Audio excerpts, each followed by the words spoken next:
Sensitive to this as an Angelino and as well as a police professional. LAPD Chief Michael Moore is speaking out for the first time about a dangerous and controversial incident in Van Nuys involving this naked man.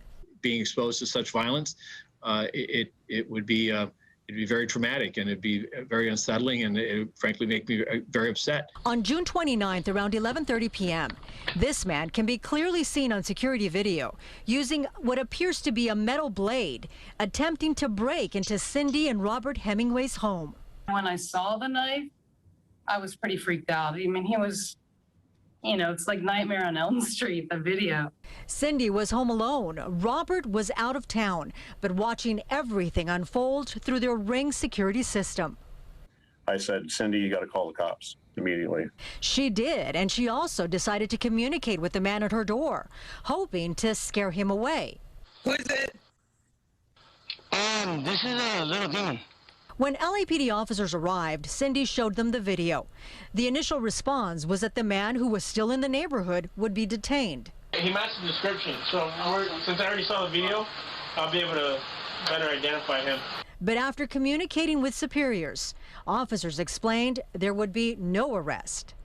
Due to the amount of time that he was doing it for and then immediately doing the Ring camera, there's certain elements that we need to meet for a crime to take him in. Anybody that sees the reverse camera angle, if I showed 100 people that and said, what is this guy trying to do? They're all going to say he's trying to break into the house. The Hemingways were told about Prop 47, which reclassifies certain crimes from felonies to misdemeanors.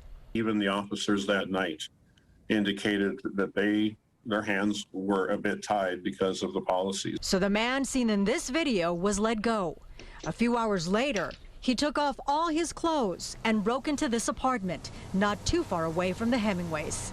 Desnudo, completamente desnudo. Jose Campos says the naked man woke up his 12-year-old twins.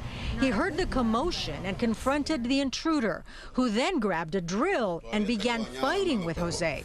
And that's when I saw the guy naked with my dad fighting. We hid in my uncle's room, and I don't know, we would just hear noises and stuff, and it was very scary. Jose managed to capture pictures of the naked man in the back of the police cruiser. You can see right here. He was completely naked. Now, can you imagine this man breaking into your home, attacking you with a drill, and all he ends up with is a charge of vandalism? Jose says what occurred at his apartment isn't vandalism. He says it's a much more serious crime. The Hemingways agree. The guy dropped his clothes, entered nude, and was caught inside, had a huge fight, attacked the father with a power drill, and traumatized the family. And yet they used the statement, we can't prove his intent. Chief Moore says this is the first time he is hearing about these two cases. He promises to launch an investigation. I'm taking this at face value as that everything that you've just said is an investigation will bear out. But I'm also know enough to know that in this work that we sometimes fall short, and that that's when we mess up, we have to own that, and I do.